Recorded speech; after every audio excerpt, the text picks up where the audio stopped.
Hey guys, we got a whole pile of really interesting locks from Bill Croft up north, probably one of the biggest collectors in the Northeast.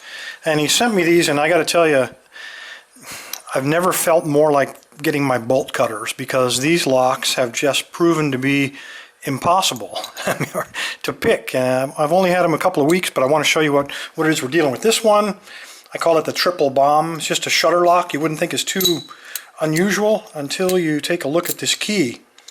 I've had a Korean lock like this before, and I was never able to pick it. You'll notice that you got sliders on both sides. There's about 6 of them, and they're not the same on both sides. So it means you got to pick both sides. And there's practically no feedback on this lock. Just impossible to get a feel on. But very, very smooth. Just amazing. I tried bypassing it. I tried shimming it. I tried everything. Ball bearing, pretty high quality lock, I got to say. Haven't gotten into it yet. Another one is a fork lock, and this is surprising because this is an old lock made in the US. Stainless steel, pretty good quality. Very proud of their engraving. And you wouldn't think too much about it. You look at the bottom of it and you think, oh, it's nothing but a tubular lock, and you even have the key here. But the unique thing about this one, let me get a pick to point it out, is that you have this ring inset here, and there's no notch that you can use to tension this thing.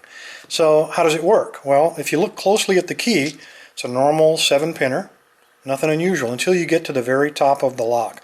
And you'll notice there's a little hole drilled there, and that's because there's a ball bearing. I don't know if you can make it out, but just below the top here, there's a ball bearing that when you slide the key in correctly, that ball bearing pops into that little hole and therefore allows you to tension the lock. That's the only way you can do it. So you might not think it's a big deal, just use the ball bearing, right? The problem is there's a pin directly beneath it. So if you're tensioning, how do you access that pin? Not a lot of room to work in there, very narrow. Pretty cool lock, I gotta say.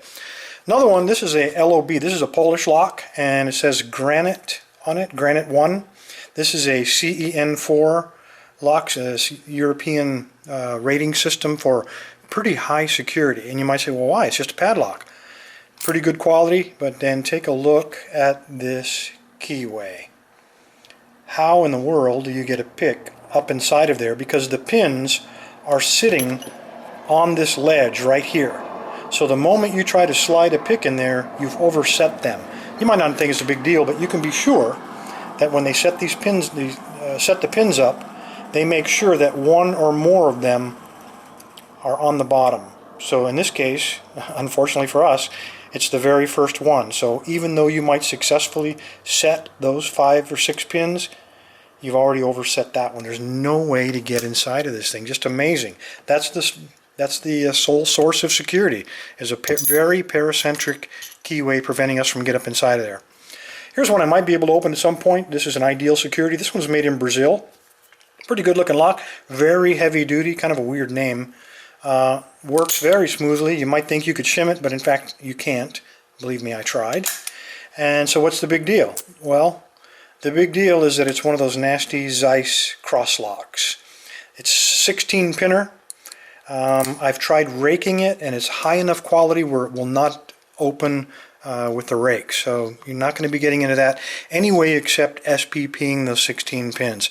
So I might have a go at that one. That's probably so far the only one I have a chance at. The last one is a cheap, well, maybe not so cheap, it's huge. It's a steel, probably cast steel body, a gold door 4508. It's a 7-pin, and this is the first Chinese lock that I've seen that's 7 pins. I have not been able to rake it, but there's another way to open these locks. When they get higher technology on the pinning, by putting security pins or increasing the number of pins, one of the things it looks like they've forgotten to do, I'm going to see if we can make this work, see if I can find a shim, is they didn't really engineer the face of these locks very well. And this is one of them. You take your shim, slide that dude in there, and that tells you right away that it's not protected. So what I'm going to do is take that shim, put it right on the very top where all the pins are. Now I'm going to take a rake,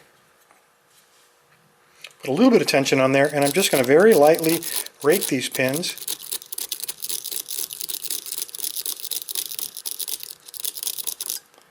And I believe